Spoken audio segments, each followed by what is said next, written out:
नमस्कार दोस्तों, स्वागत है आप सभी का। इस लेक्चर से हम डी एवं एफ ब्लॉक के तत्वों वाले चैप्टर को स्टार्ट कर रहे हैं। इससे पहले मैंने आपको सॉल्यूशन, इलेक्ट्रोकेमिस्ट्री व केमिकल काइनेटिक्स वाले चैप्टर को पढ़ा दिया है। यदि आपने पिछले चैप्टर के वीडियोस नहीं देखे हैं और आप पिछले चैप्टर को क्लियर करना चाहते हैं तो आप मेरे YouTube के होम पेज पर जाकर एक अलग से प्लेलिस्ट का ऑप्शन आएगा, वहां पर चैप्टर वाइज प्लेलिस्ट बनी हुई है। जिस चैप्टर को आप शुरू से एंड तक देखना चाहते हैं वो चैप्टर आपको मिल जाएगा।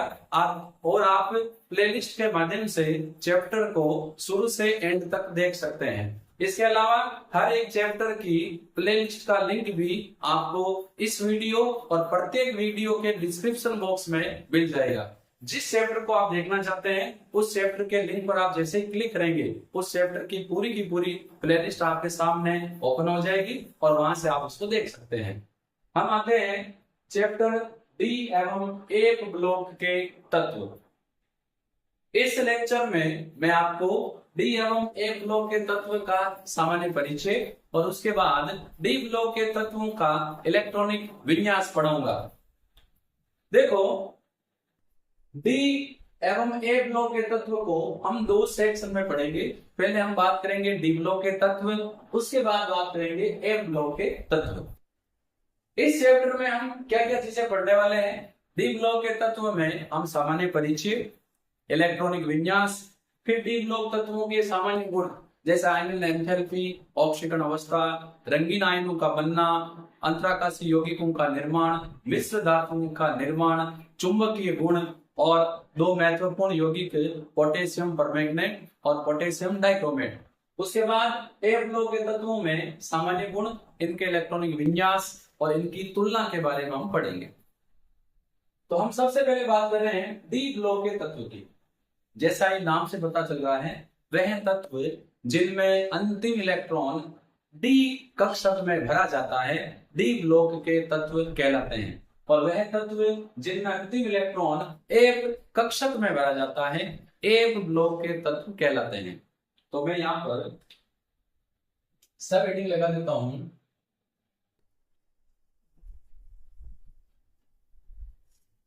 डी ब्लॉक के तत्व। और डी ब्लॉक के तत्व कौन से होते हैं? लिख देता हूं मैं यहां पर, डेफिनेशन होगी वह तत्व जिनमें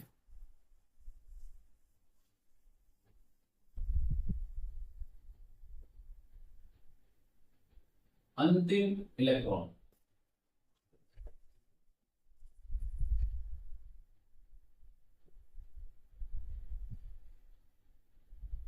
डी कक्षक में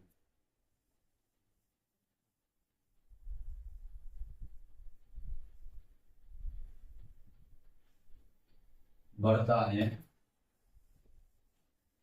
डी ब्लॉक के तत्व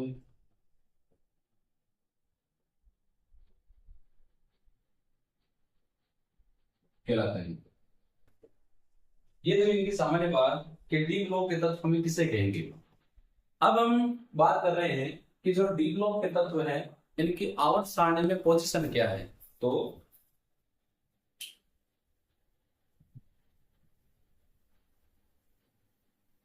डी ब्लॉक के तत्वों की आवर्त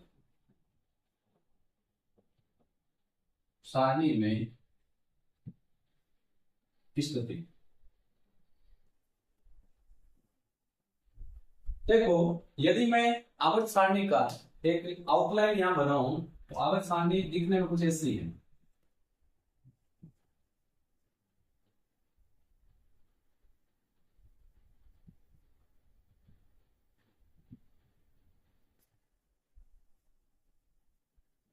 ये वाला जो सेक्शन है, ये वाला, ये है पी ब्लॉक।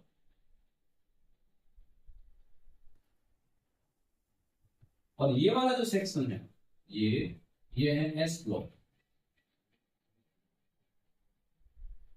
तो ये जो बीच वाली लाइन है यहां पर कौन आएगा, डी ब्लॉक तत्व। और ए ब्लॉक तत्वों को आवर्त सारणी में अलग से नीचे स्थान दिया गया है। तो कहने का मतलब ये है कि जो डी ब्लॉक के तत्व हैं ये आवर्त सारणी में ए से पी ब्लॉक के तत्वों के मध्य स्थित हैं। और यदि हम वर्ग की बात करें तो एस ब्लॉक के जो तत्व हैं ये है 1 से 2 तक, और ये जो तत्व है पी ब्लॉक के ये है 13 से 18, 13, 14, 15, 16, 17, 18। एस ब्लॉक में 2 वर्ग है, पी ब्लॉक में 6 वर्ग है। फिर वर्ग नंबर 3 से वर्ग नंबर 12 तक 3, 4, 5, 6, 7, 8, 9, 10, 11 और 12। तो वर्ग नंबर 3 से वर्ग नंबर 12 तक डी ब्लॉक के तत्व हैं और आवर्त सारणी का अधिकांश भाग डी ब्लॉक के तत्व में घेरा हुआ है। ये बड़ा है घेरते हैं क्योंकि इसको हम श्रेणी वाइज बना रहे हैं, तो ऐसे लगता है कि अधिकांश जगह ये है।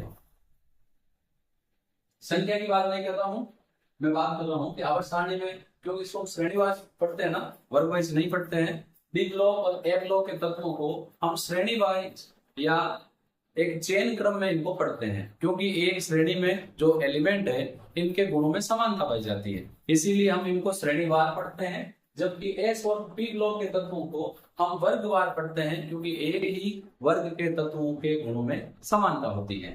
तो आवर्त सारणी में स्थिति की बात करें तो यह है एस में पी ब्लॉक के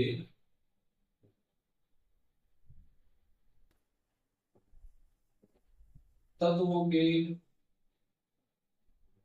मध्य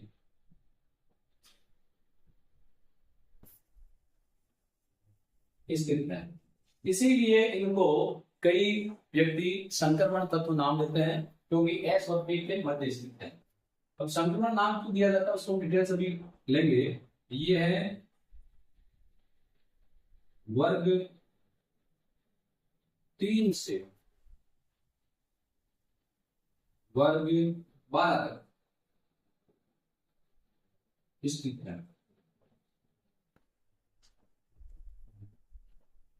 डी ब्लॉक के तत्वों की कुल 4 श्रेणियां हैं, 3D, 4D, 5D और 6D। मैं पहले भी बता चुका हूं, आप नोट करना चाहते हो तो कर सकते हैं कि डी व ए ब्लॉक के तत्वों को हम श्रेणीवार अध्ययन करते हैं, क्योंकि एक ही श्रेणी के तत्वों के गुणों में समानता होती है। तो डी ब्लॉक में तत्वों की कुल 4 श्रेणियां हैं।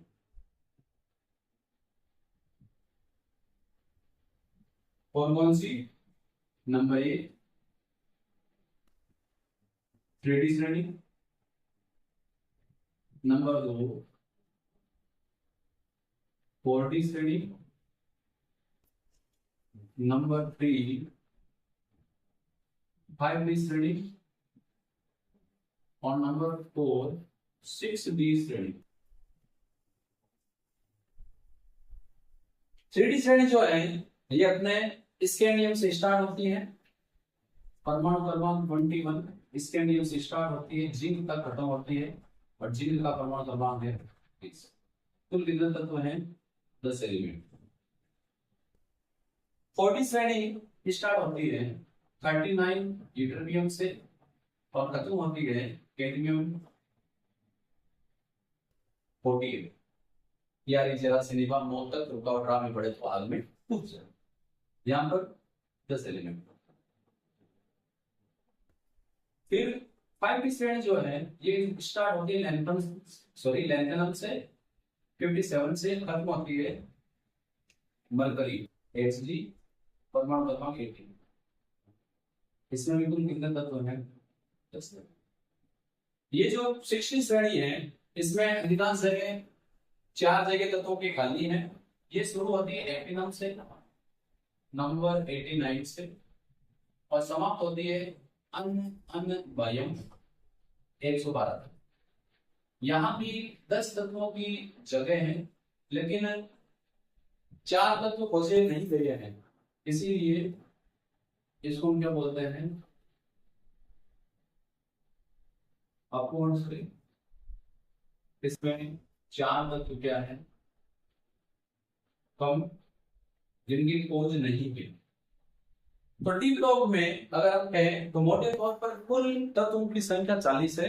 हालांकि इसमें 4 तत्व जो 60 श्रेणी वाले हैं वो अभी तक खोजे नहीं गए हैं। कई पेपर्स में कई बुक्स इसका दावा करते हैं कि इनकी खोज हो गई है, लेकिन मैं एनसीईआरटी बुक को लेके ही चल रहा हूँ। एनसीईआरटी बुक के अकॉर्डिंग 6D श्रेणी अपूर्ण है। अपडेट होगा तो आपको जानकारी दी जाएगी। अब आवर्त सारणी में एस और पी ब्लॉक के मध्य स्थित है।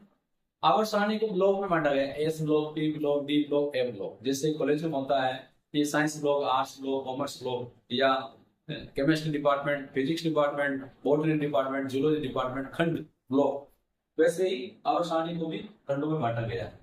डी ब्लॉक के तत्वों में कुल 4 श्रेणियां हैं, इनकी भी बात हमने कर ली है। अब मैं आपको बताता हूं आज का जो टॉपिक है इलेक्ट्रॉनिक विन्यास।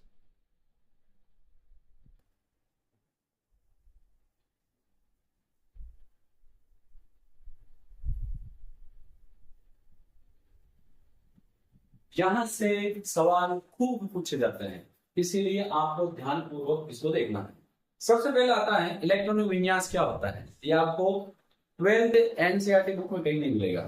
किसी तत्व के विभिन्न परमाणुओं में इलेक्ट्रॉनों का भरना या परमाणु के विभिन्न कक्षकों में इलेक्ट्रॉनों का भरना इलेक्ट्रॉनिक विन्यास कहलाता है। तो पहले मैं डेफिनेशन लिख देता हूं।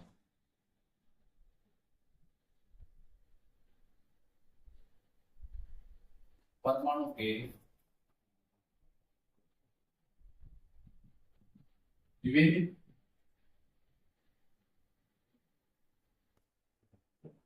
कक्षकों में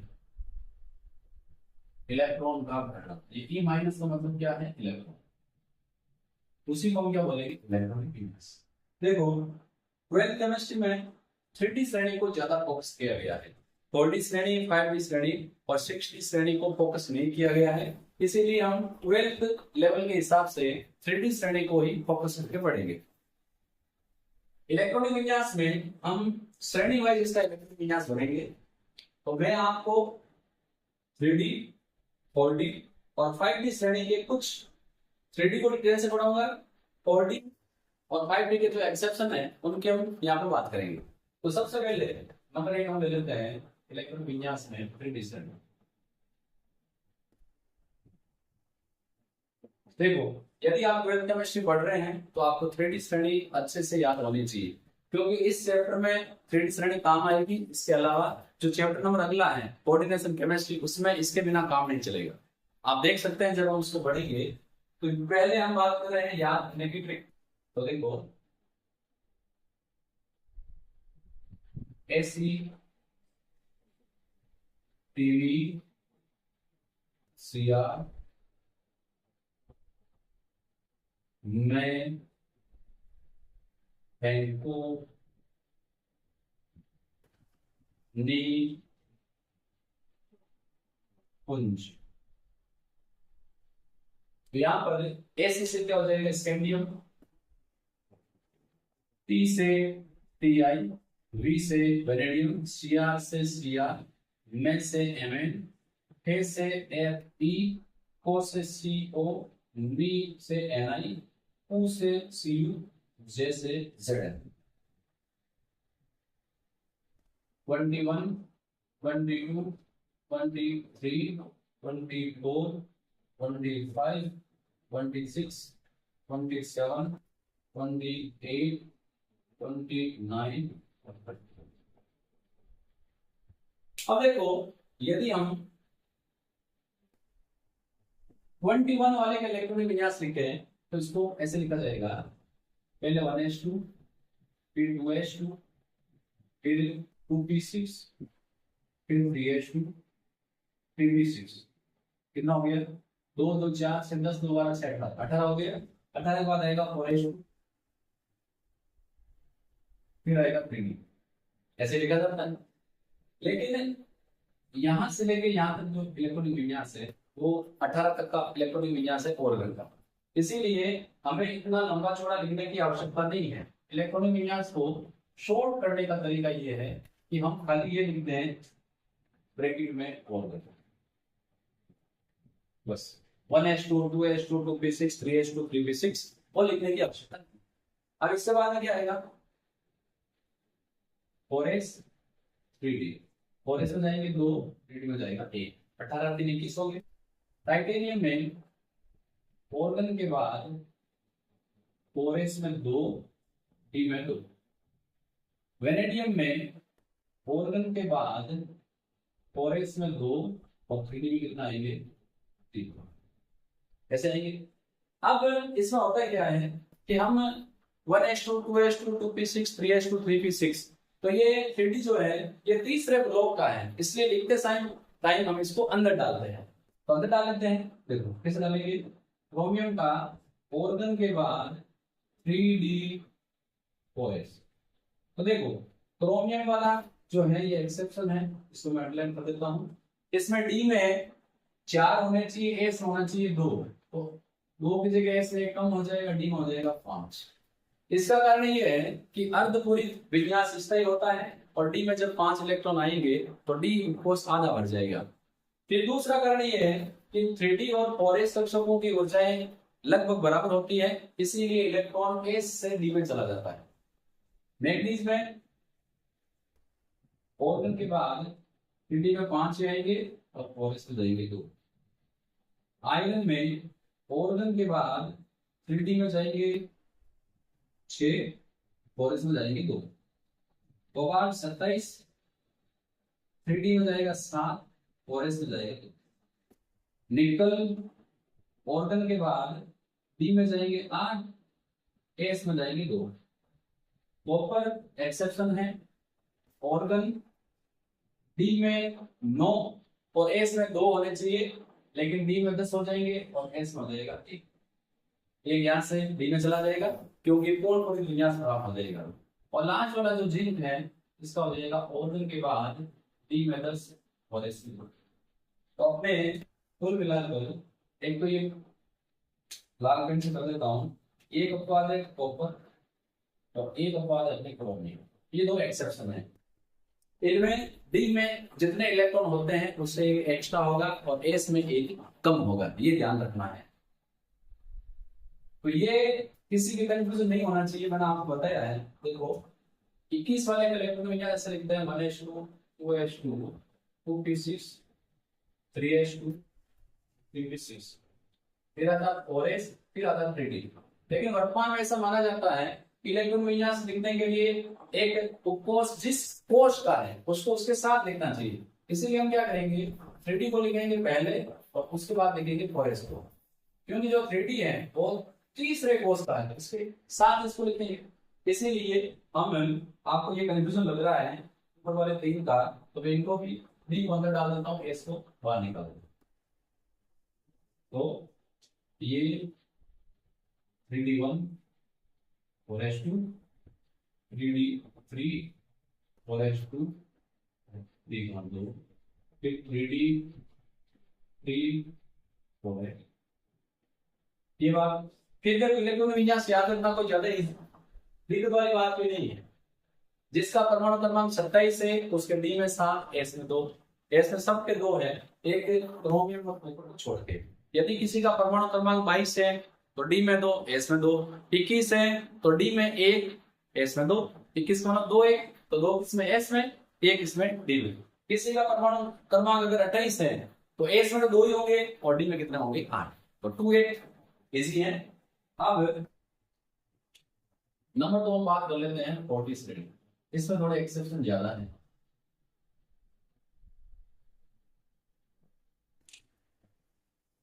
तो यहाँ इसको हम सेपरेट करेंगे। अब याद करने की यारी जरा सी निभा,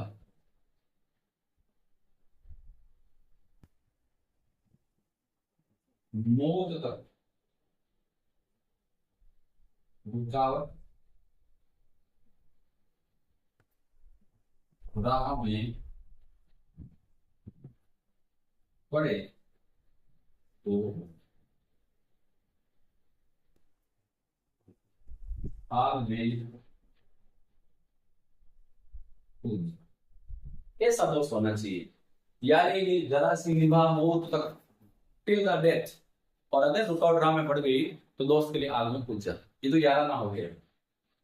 अब देखो, यारी से वाई जरा, जेडा, निभा, एनवी, मौत, एमओ तक, टीसी रुकावट आयु राह आरएच पड़े तो पड़े से पीढ़ी आग एसी कूद जा सीधी।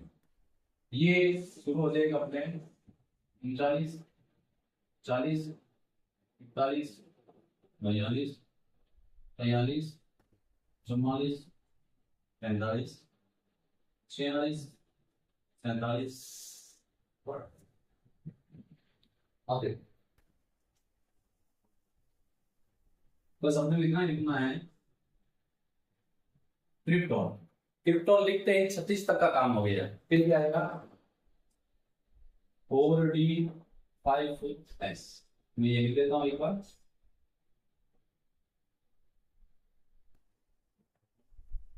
4D5S 4D5S। क्रिप्टॉन के बाद 4D5S। क्रिप्टॉन के बाद 4D5S। क्रिप्टॉन के बाद 4D5S। तो ये इलेक्ट्रॉनिक विन्यास को शॉर्ट लिखने का तरीका है कि आपको क्रिप्टॉन तक की मानापर्ची करने की आवश्यकता नहीं है। क्रिप्टॉन लिख के इसको ब्रेक में बंद कर दो तो क्रिप्टॉन तक का इलेक्ट्रॉनिक विन्यास लिखने की आवश्यकता नहीं है। 4D5।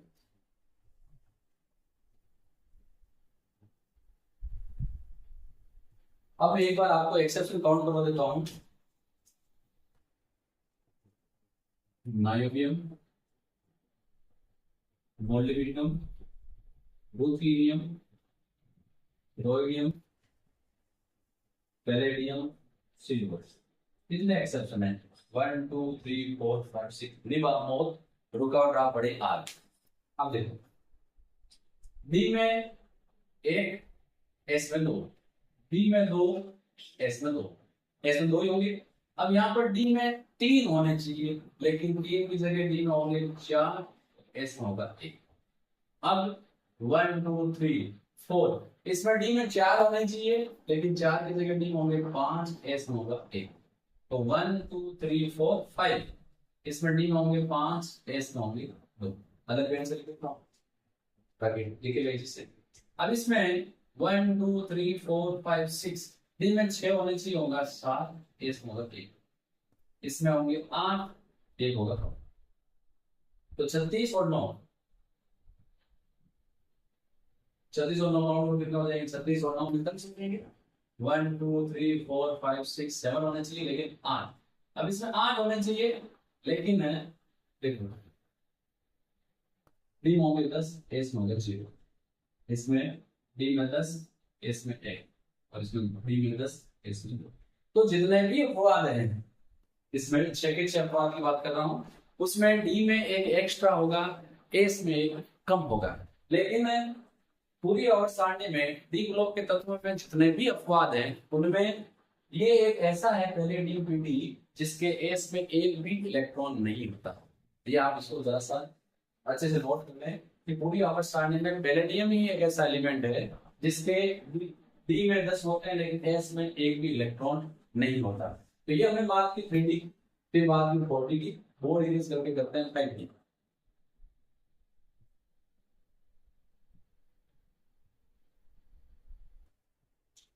अब इसमें हम एक लेते हैं 5D सीरीज नंबर 3। 5D श्रेणी को याद करने की ट्रिक है, मुंबई वाला फंडा पढ़ना पड़ेगा, ला पक्का वरना रोज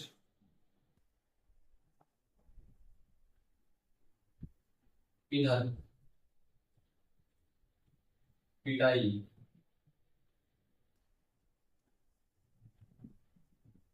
हो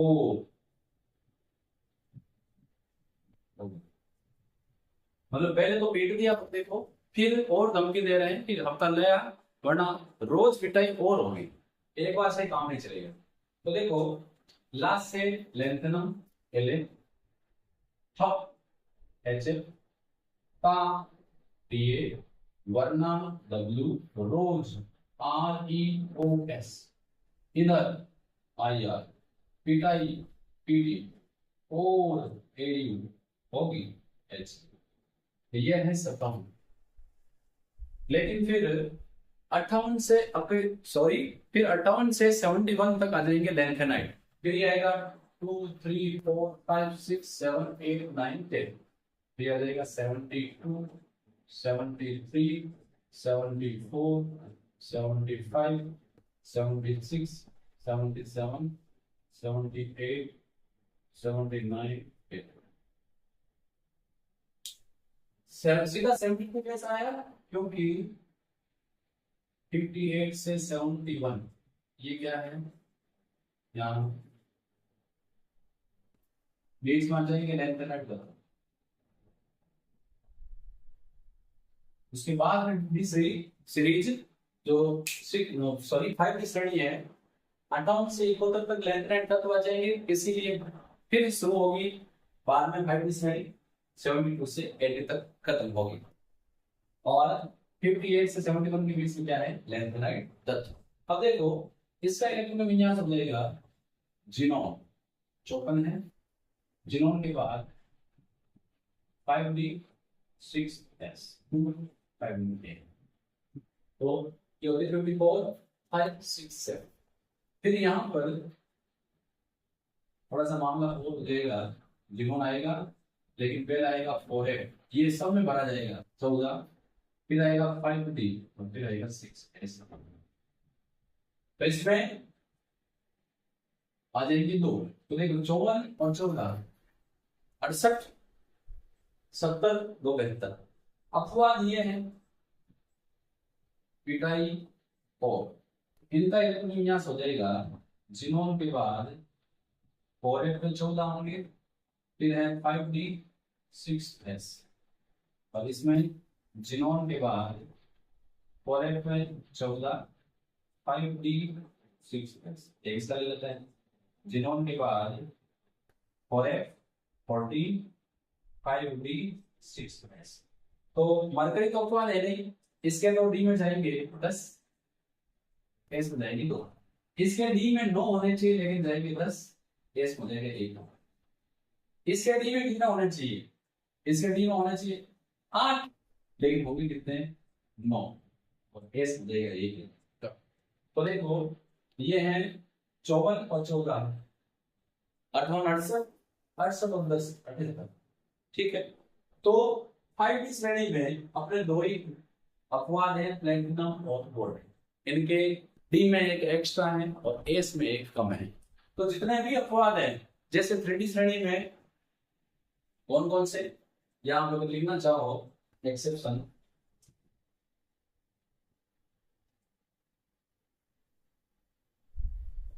तो अपने जो 3d है इसमें एक्सेप्शन है क्रोमियम कॉपर, 4d में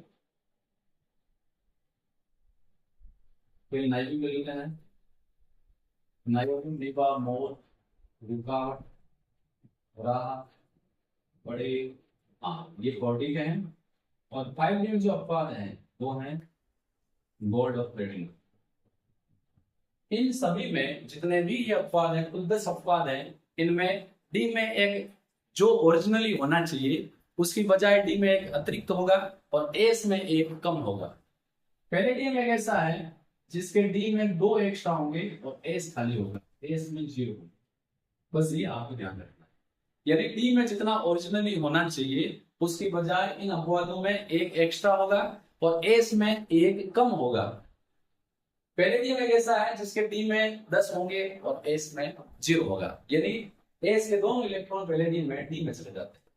ठीक है, ये हमने बात की इलेक्ट्रॉनिक विन्यास की। अब अपना जो टॉपिक है यहाँ मैं लिख देता हूं, ये भी कई बार सवाल पूछा जाता है, आप अच्छे से इसको नोट करें।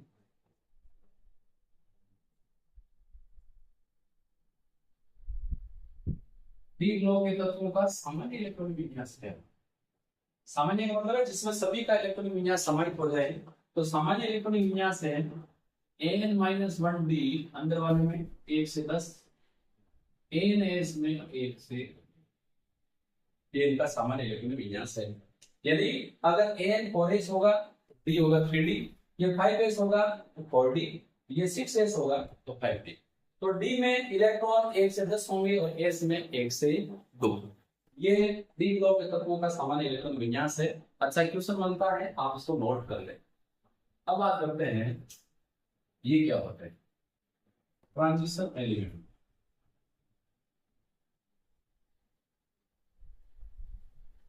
वह तत्व जिनकी मूल अवस्था या सामान्य ऑक्सीकरण अवस्था में अंतिम 2 कोष अपूर्ण हो, संक्रमण तत्व कहलाते हैं। देखने से लिखते हैं, फिर एग्जाम्पल लेंगे। वह तत्व जिनमें, इसको मूल अवस्था भी बोलते हैं, निम्नतम अवस्था भी बोलते हैं। मूल अवस्था या सामान्य ऑक्सीकरण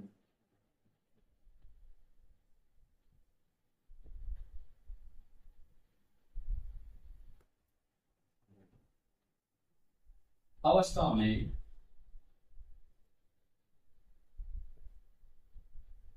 अंतिम 2, ये बाहर वाला एस और अंदर वाला डी उपकोष, देखो इसको रिक्त नहीं कह सकते, रिक्त गलत हो जाएगा।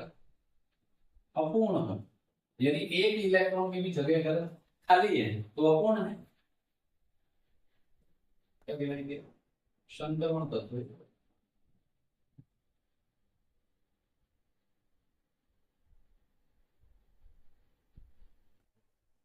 कहलाते हैं। अब यहां पर एक चीज बनती है, जिंक, कैडमियम, मरकरी, ये 3D का लास्ट, 4D का लास्ट और 5D का लास्ट एलिमेंट है। इनको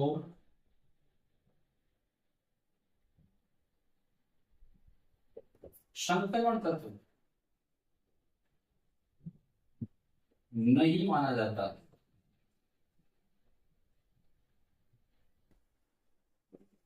इनको संक्रमण तत्व क्यों नहीं माना जाता, इसके पीछे हम रीजन की बात कर रहे हैं। देखो बात कर रहा हूं मैं जिंक की, तो जिंक नंबर 30 पर इलेक्ट्रॉनिक विन्यास होता है ऑर्गन के बाद 3D में 10 और एस में 2। तो मूल अवस्था में डी भी भरा हुआ है, एस भी भरा हुआ है।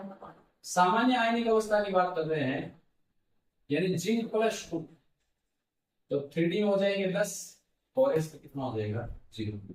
तो इसकी जो सामान्य ऑक्सीकरण अवस्था +2 में, उसमें एस कोष खाली है लेकिन डी पूरा का पूरा भरा हुआ है, इसीलिए इसको संक्रमण तत्व तो नहीं माना जाएगा। सेम चीज होगी अपने कैडमियम के लिए।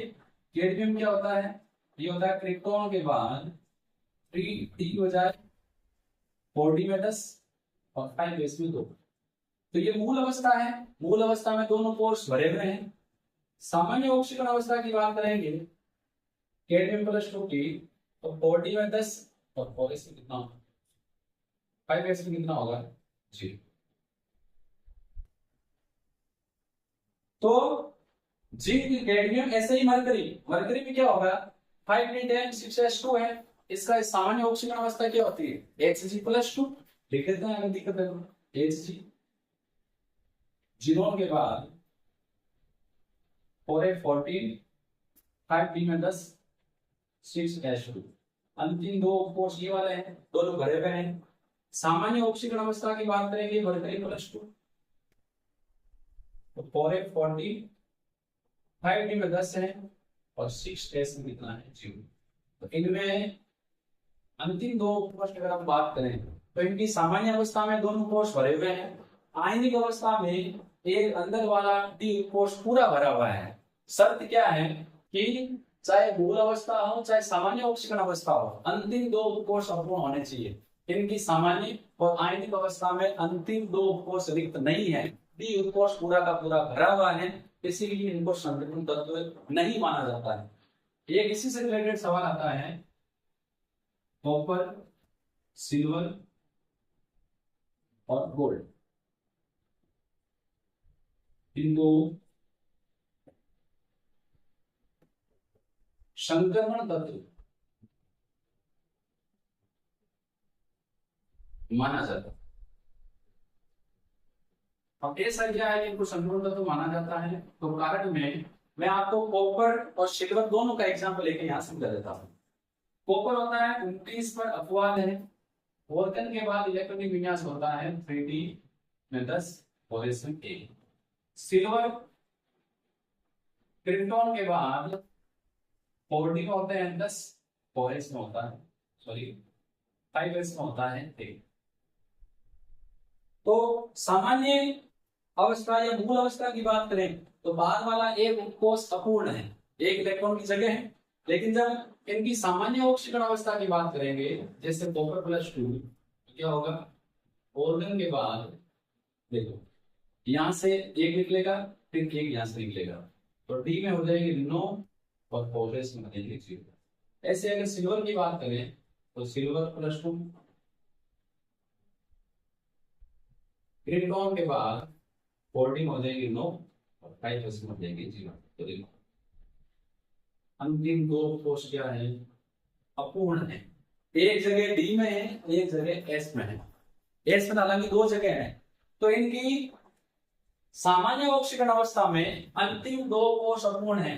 देखो डी खाली है, एक इलेक्ट्रॉन अभी भी डी में एक इलेक्ट्रॉन अभी भी आ सकता है, तो ये पूरा भरा हुआ नहीं, पूर्ण नहीं, अपूर्ण है। और एस तो पूरा का पूरा खाली है। तो कॉपर, सिल्वर और गोल्ड की सामान्य ऑक्सीकरण अवस्था में अंतिम दो कोष अपूर्ण है, इसीलिए इनको संक्रमण तत्व माना जाता है। और इनमें नहीं है, इसीलिए इनको संक्रमण तत्व नहीं माना जाता। अपूर्ण शब्द का सीधा सा मतलब है कि यदि कोष में एक इलेक्ट्रॉन की भी जगह खाली है तो वो अपूर्ण है। तो यहाँ पर एक एक जगह यहाँ खाली है और दो दो जगह यहाँ खाली है। तो जिन तत्वों के मूल अवस्था या सामान्य आयनिक अवस्था में अंतिम दो कोष अपूर्ण हो, उन्हें हम संक्रमण तत्व मानते हैं। और जिनके अंतिम दो कोष अपूर्ण नहीं हो, उनको संक्रमण तत्व नहीं माना जाता। इसी रीजन के कारण जिंक, कैडमियम, मरकरी को संक्रमण तत्व नहीं मानते हैं और कॉपर, सिल्वर और गोल्ड को मानते हैं। तो यहाँ पर अपने डी एवं ए ब्लॉक के तत्वों का सामान्य परिचय और इलेक्ट्रॉनिक विन्यास हमने डिटेल से पढ़ लिया है। नेक्स्ट लेक्चर से हम इनके सामान्य गुणों के बारे में पढ़ेंगे। हम फिर मिलेंगे नेक्स्ट वीडियो में। धन्यवाद।